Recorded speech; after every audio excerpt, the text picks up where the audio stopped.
음악은 따로 들려드립니다. 말로만 하는 음악 이야기.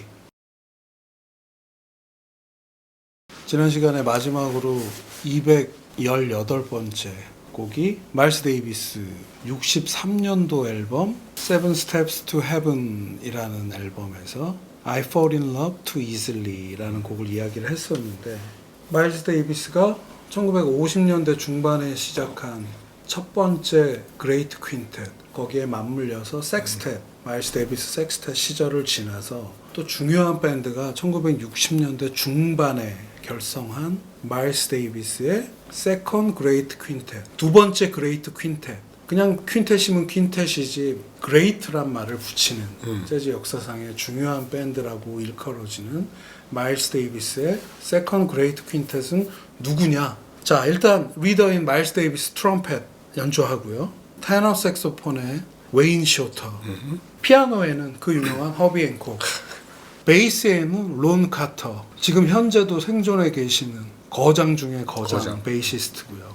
드럼에는 토니 윌리엄스, 그 당시에 10대 말에 아주 천재 중에 천재 드러머라고 할 수 있는 이런 대단한 밴드가 완성이 됐는데요. 이렇게 완성된 마일스 데이비스의 세컨드 그레이트 퀸텟은 1964년 가을부터 68년까지 한 4, 5년을 함께 하게 되는데요.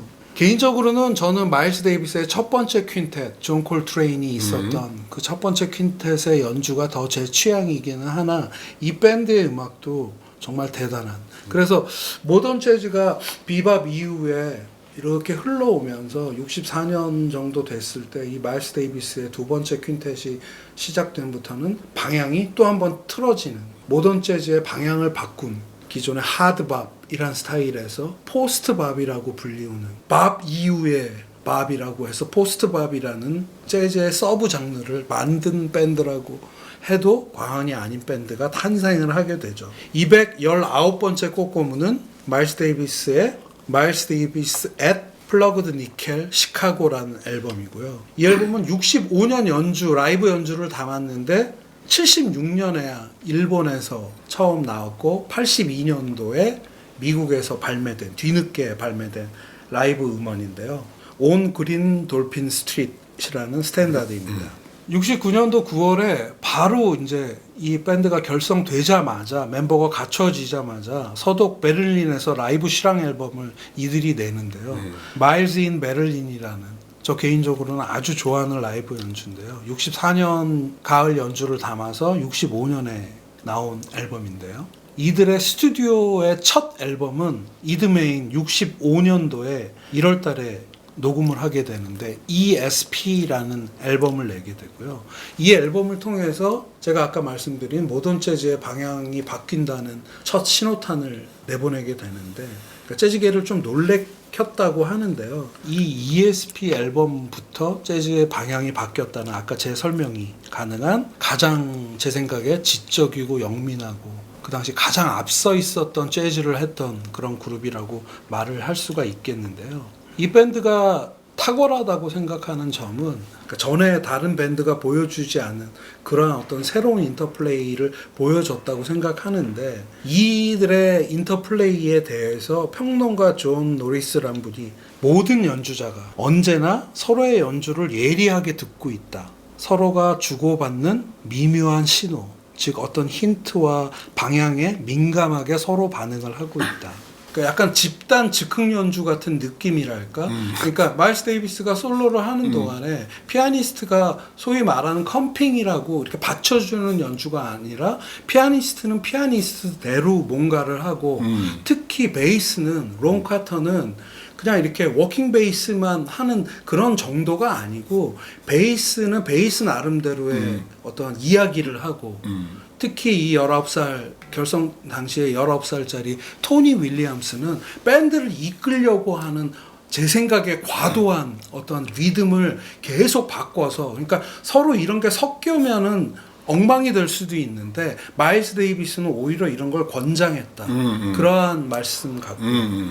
이 당시 이 밴드의 음악에 대해서 설명할 때 이런 문장이 있더라고요. Time, no changes라는 표현을 쓰던데, 타임, 아무리 자유롭게 하지만 리듬의 흐름은 유지한다. 이런 타임이란 뜻은 그걸 말한다고 하고요. 그러니까 응당 가져야 할 재즈 밴드로서의 그루브는 가져가는데 no changes. 여기서 change는 코드 change를 말한다고 하더라고요. 그러니까 코드 진행.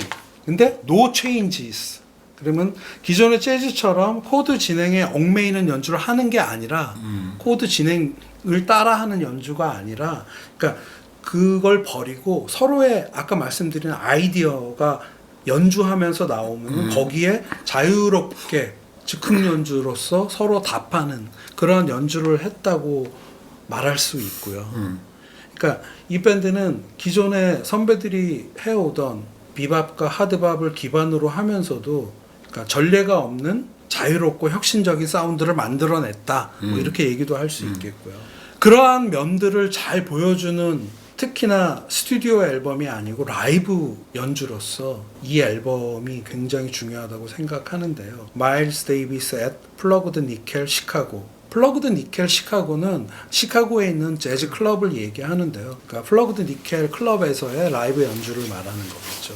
이 앨범은 1965년 12월 22일과 23일 양 이틀간 녹음을 했는데 전체 다 CD 합본으로 나오는 그런 연주인데 이거는 처음 나왔던 앨범이어서 76년도 일본 그리고 82년 미국에서 나온 이 앨범으로 오늘 소개를 해드리고요. 그때쯤에 이 밴드는 서로 모여서 합을 맞춘 지 1년 3개월 정도가 지났고 제 생각에 가장 어떤 연주의 질이나 합이 올라왔었던 시절이 아닌가.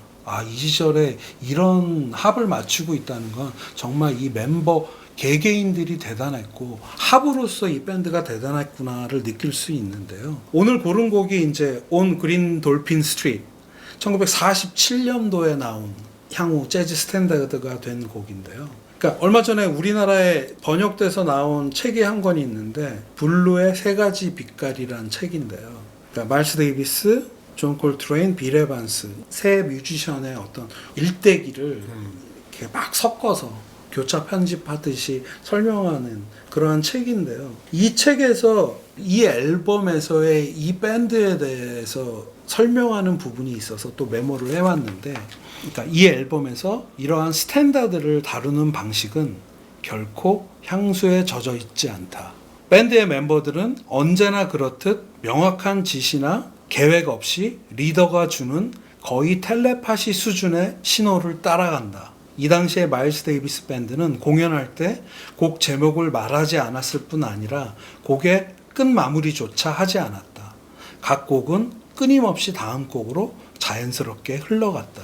그러니까 마일스 데이비스는 그의 연주 인생 내내 그랬지만 남들이 습관처럼 하는 그 음악 색깔이던 음악 연주를 함에 있어서든 그 어떤 정형화된 재즈의 그 당시마다의 스테레오타입을 따라가지 않았으면 물론이고 재즈란 음악 안에서 어떤 그 틀 안에서 뭔가 새로운 걸 계속 탐구했구나. 그 음악을 들으면 느낄 수 있다. 그러니까 예를 들어서 So What이라는 곡, Kind of Blue 앨범의 So What 이 곡은 원래 이렇게 굉장히 약간 뭔가 감미로우면서도 색깔이 약간 음울한 듯 뭔가 이렇게 되게 명상적인 분위기의 곡이잖아요. 근데 이 라이브 앨범에서 So What을 연주하는 걸 들어보면은 왕벌의 비행 곡 있잖아. 굉장히 빠르게 연주를 해요. 너무 빠른 속도로 연주를 하고 너무 격렬하게 서로들 부딪히면서 연주를 하기 때문에 이게 So What이 왜 이렇게 됐지? 근데 아까 읽은 책에서 그런 얘기를 하더라고요. So What 정도면 굉장히 히트곡이고 온 그린 돌핀 스트리트 같은 스탠다드를 공연에서 연주할 수밖에 없다. 왜냐하면 이 당시에는 이제 미국에 비틀즈도 들어왔고 락이 점령을 해가던 시기인데 재즈가 점점 사양화되고 있는데 그들이 스튜디오 앨범에서 낸 오리지널 곡들을 하기에는 대중성이 안 맞았던 거예요. 근데 이런 스탠다드 곡이나 소왓 같은 자신의 히트곡을 연주하더라도 굉장히 빠른 속도로 밀어붙여 보는 그러한 시도를 했다는 대목이 있는데 그걸 듣고 소왓을 이렇게 해석해서 이 밴드가 연주하는 걸 듣거나 온 그린 돌핀 스트리트 같은 그 스탠다드를 연주해내는 그걸 들으면은 이 밴드가 얼마나 고민이 많았고 대단한 연주력을 가졌는지 알 수 있다고 생각하는데요. 이 앨범에서 이제 테너 색소폰을 연주하는 웨인 쇼터가 플러그드 니켈에서 우리는 완전 난장을 벌렸다. 딱이야. 무대에서 내려왔을 때 말 한마디 할 기력조차 없었다. 이런 이야기를 했고요.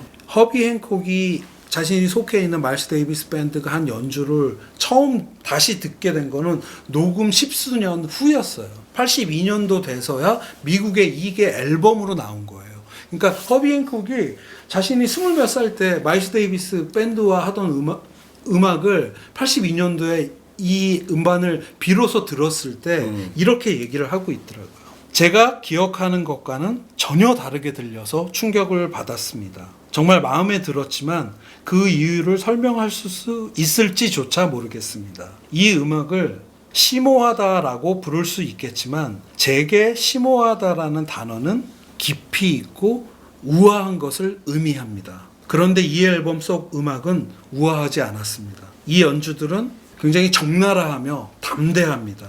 뭔가 굉장히 날것이죠. 연주할 당시 우리들의 순수한 강렬함과 정직함에 놀랐습니다. 그러니까 이런 거죠. 자신이 연주하는 걸 자신이 다시 들었는데 깜짝 놀랄 만한 그러한 연주가 담겨 있다. 그러니까 이러한 설명들을 듣고 이 앨범을 들으면은 제가 재즈를 처음 들어갈 때 이 앨범을 접했을 때 이 연주를 접했을 때보다 조금 더 이해해서 듣게 되지 않을까. 제 생각에 마일스 데이비스라는 뮤지션이 계속 혁신을 해 나가는데 재즈란 음악 내에서 60년대 말에 마일스 데이비스가 한번 또 확 자신의 음악을 바꾸죠. 소위 재즈 록이라고 하는 퓨전 재즈 일렉트릭 시기를 시작하는데 일렉트릭으로 제 생각에 변절하기 이전에 가장 높게 비상하고 있는 마일스 데이비스 밴드가 가장 살아있는 라이브를 이 앨범에서 꼭 한번 들어보시길 추천드리고요. 이 다음 꼬꼬무를 연결하면서 제가 다른 생각을 좀 해봤는데 시선을 미국 밖으로 돌리잖아요. 유럽 재즈 씬으로 돌려서 생각해보면 60년대 중반은 제 입장에서 약간 한숨을 돌리게 되는 안도감이 드는 그런 느낌이 들고요. 그러니까 재즈는 심하게 말하면 별일 없었어요. 미국 안에선 난리가 났지만 아주 평화로운 유럽 씬의 재즈를 들을 수 있는데 요 당시 미국을 떠나서 유럽의 한 재즈 클럽으로 한번 가보기로 하고 연결을 해보겠습니다. 220번째 꼬꼬무는 벤 웹스터의 음악을 골랐는데요. 앨범은 Sunday Morning at the 몽마르트라는 앨범이고요. 그 중에 제가 고른 곡은 미스티, 에롤 가너의 재즈 스탠다드 미스티를 골랐습니다. 여기서 몽마르트는 녹음된 장소, 재즈 클럽인데요. 카페 몽마르트라고 보통 이야기를 하고 정확한 덴마크 내에서의 명칭은 재즈 후스 몽마르트라는 1959년에 문을 연 관객석이 한 85석밖에 없는 아주 작은 재즈 클럽인데 뉴욕의 빌리지 뱅가드에 비견될 정도로 지금도 현존해 있는 재즈 클럽인데 그러니까 유럽 재즈 씬을 이야기할 때 빼놓을 수 없는 장소이다. 이렇게 말씀드릴 수 있는데 1965년 마일스 데이비스가 12월에는 플러그드 니켈이라는 시카고에서 연주를 했는데 그 10개월 전 65년 1월 31일 날 일요일이더라고요. 카페 몽마르트에서는 미국의 레전드 색소포니스트 벤 웹스터 선생의 공연이 있었다. 그 공연을 담은 앨범이 이 앨범 Sunday Morning at the 몽마르트다. 그 당시 벤 웹스터는요. 한 해 전이죠. 64년도에 미국을 떠나요. 그래서 런던을 거쳐서 덴마크 코펜하겐에 이주를 하게 되는 거죠. 그 초기 65년도에 연주가 담겨있는 라이브 앨범인데요. 이 앨범에는 모두 7곡의 연주가 담겨있고 나중에 또 리이슈 될 때는 몇 곡의 추가곡이 들어오기도 하는데 이렇게 딱 말씀드릴 수 있을 것 같아요. 아주 평안한 재즈가 그 안에 있다. 이렇게 말씀드릴 수 있는데 지금 오늘 소개한 미스티는 내가 들어본 미스티 중에서 가장 차분한 미스티. 네. 정말 일요일 아침에 그 나른함 그 이런 게 그냥 확 느껴지는 정말 조용한 미스티. 꼬리에 꼬리를 무는 재즈 이야기이기 때문에 앞쪽에 제가 말씀드릴 마일스 데이비스 밴드가 한 그 인터플레이와 그 당시 미국의 그 아비규환 같은 재즈판에 좀 대비가 되는 그러한 곡을 고르고 싶어서 이 미스티를 골랐는데요. 60년대 중반 미국의 재즈판의 그 난리 브루스와는 완전히 딴 나라 이야기가 딴 나라 담겨 이야기. 있는데 정반대에 대비되는. 제가 듣고 느낀 그런 감상은 벤 웹스터란 스윙 시대부터 가장 선배 중에 한 명인 테너 색소포니스트가 이렇게 얘기를 하고 있는 것 같아요. 야, 내 생각엔 말이야, 재즈는 이런 건 것 같아. 내 생각에 이런 거가 맞아. 이렇게 얘기하는 느낌이 담겨 있다고 생각하는데 그 음성이 들리는 것 같아서 저는 이 앨범 그리고 이 앨범 중에 이 미스티란 연주를 굉장히 좋아하는데요. 힘들어할 때 선배가 이렇게 토닥여주는 느낌. 그래서 벤 웹스터의 토닥임을 들을 수 있는 그런 연주다 하는 생각도 하게 되고요.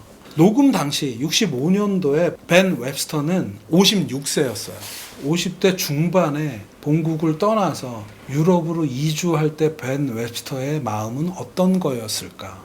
그 먼 이국 땅의 클럽에서 공연을 하고 있는 벤 웹스터의 모습이 그 연주가 담겨 있는데 따뜻하고 온화한 음색 그걸 들으면은 이분이 좀 지쳤었나 보다. 더 이상 그 미국 내에서 세파에 휘둘리지 않고 소소하게 연주하고 싶으셨나 보다 하는 생각도 하게 되는데 그 당시에 이제 뭐 한 50년대 뭐 40년대도 있었지만 60년대 미국을 떠나서 유럽으로 이주하는 재즈 뮤지션들의 그 이유 미국을 떠나는 이유에 대해서 가끔 말씀을 드렸는데 본국에서의 인종차별 재즈라는 음악에 대한 어떤 그런 차별의 환멸을 느끼거나 재즈란 음악이 더 리스펙 받는 예술로서 대우받는 유럽에 대한 호감 그렇지. 이런 게 있어서 이주들을 여러분들이 하셨을 텐데 이들이 유럽으로 나와서는 외로움도 느끼고 하겠지만 이 음반에 담겨 있는 음악 말고 다른 요소를 생각하면은 이들이 그렇게 이주한 재즈 뮤지션들이 느꼈을 그건 뭘까 생각해 보면 비주얼이 없잖아요. 오디오로만 듣는데 이 앨범을 쭉 들어보면요 관객이 몇 명 안 되는 것 같아요. 일요일 날이었다고 하는데 근데 그 작은 박수 소리와 뮤지션들이 연주를 하고 있는데 작은 소음들이 들리는데 그러니까 저만의 착각일 수도 있는데 뭔가 굉장히 따뜻하고 친밀감 있게 느껴요. 그런 걸 느낌으로써 미국을 떠나서 유럽으로 이주한 재즈 뮤지션들이 어떤 안도감을 느끼지 않았을까 뭐 그런 생각까지 하게 되는 그러한 친밀감 그런 게 좀 느껴져서 좋은 앨범이라는 말씀도 드리고요. 오늘 고른 미스티는 사실 미스티와 비슷한 느낌의 오버 더 레인보우도 굉장히 좋은 연주가 담겨 있는데 미스티는 굉장히 짧은 소품이에요. 3분 3분 35초 정도 되는데요. 연주가 끝나고 탁 박수 소리가 이렇게 들리는데 그 따뜻함 때문에 이 미스티를 골랐고 이 미스티랑 3분 35초짜리 이 연주에서 느껴지는 그 뮤지션들 사이에 4명이 연주를 하고 있는데 뭔가 이렇게 되게 농밀한 감정의 교감 이런 게 느껴진다고 생각을 하는데 벤 웹스터의 이 미스티 연주를 들으면 따뜻하고 온화하죠. 근데 이 앨범 전체를 듣고 나면 사실 벤 웹스터의 팬으로서 약간 실망할 수도 있어요. 약간 뭔가 50대 중반이 돼서 그런지 약간 힘은 좀 전체적으로 빠진 것 같은데 대신 그 미스티에서 특별하게 제가 느끼는 건데 그 멜로디를 다루는 감각, 그 표현력 이런 거는 정말 대가다 하는 생각을 하게 되고요. 같이 함께 연주하고 있는 피아니스트 케니 드루 역시 케니 드루도 60년대에 유럽으로 이주한 대표적인 또 코펜하겐을 중심으로 활동했던 이 몽마르트 재즈 클럽의 하우스 피아니스트로 지냈던 케니 드루의 연주가 굉장히 사력 있고 굉장히 감각적인 피아노 반주 이 미스티에서는 하고 있고 물론 다른 곡들에서는 굉장히 아름다운 솔로도 하고 있는데 체크하고 넘어가야 될 게 베이시스트의 베이스가 이렇게 들려오는데 19살짜리 베이시스트였어요. 닐스 헤닝 웨스테드 페데르센이라는 덴마크 베이시스트 유명하죠. 예, 굉장히 기특하고 영특한 그 베이스 또한 굉장히 놀랍다고 생각하고요. 드러머 역시 덴마크 현지 드러머인데 알렉스 리엘. 이 알렉스 리엘도 65년 당시에는 20대 초반 나이였더라고요. 벤 웹스터라는 미국의 대가와 케니 드루라는 미국의 중견 피아니스트와 두 명의 베이시스트, 드러머, 덴마크의 젊은 재즈 뮤지션과 함께 세대가 다른 네 명이 모여서 합주를 하고 있는데 이들이 보여주는 호흡, 교감 그런 게 굉장히 선물 같다 하는 생각을 하게 되는데요. 벤 웹스터 얘기로 마무리를 해보면 코펜하겐에 도착하고 한 게 이제 64년 정도였다고 했잖아요. 근데 73년에 이제 돌아가시거든요. 60대 중반의 나이로. 덴마크 코펜하겐에서의 생활은 한 10년 정도라고 볼 수 있죠. 근데 찾아보니까 그 동안에 이 앨범에서 느낄 수 있는 것처럼 현지 뮤지션들과 교류를 하면서 영향을 주셨고 덴마크 재즈 씬에 적극적으로 들어가서 그 구성원이 됐다는 기록이 있고요. 그래서 그런지 코펜하겐에는 지금도 벤 웹스터 거리가 있다고 합니다. 마일스 데이비스는 항상 새로운 것을 찾아서 평생 변화하며 음악을 했다면 벤 웹스터는 평생 자신의 스타일과 자신의 악기인 테너 색소폰의 톤을 유지하고 지켜갔다. 이렇게 대비되는 건데 어떤 누가 낫다 보다는 각자의 다 자신의 스타일에 맞는 음악 생활을 했다는 그런 어떤 존경심 같은 걸 느끼게 되고요. 벤 웹스터 선생의 1971년 인터뷰 중에 이렇게 얘기를 하시더라고요. 유행하는 여러 스타일을 다 따라하려고 하면은 결국 자기 자신을 속이게 됩니다. 나는 내 방식을 지킵니다. 다른 사람의 스타일로 연주하고 싶지 않습니다. 이 말씀이 오늘 고른 그 미스티 연주에 담겨 있지 않나 말씀드리며 오늘은 여기서 마치겠습니다. 네.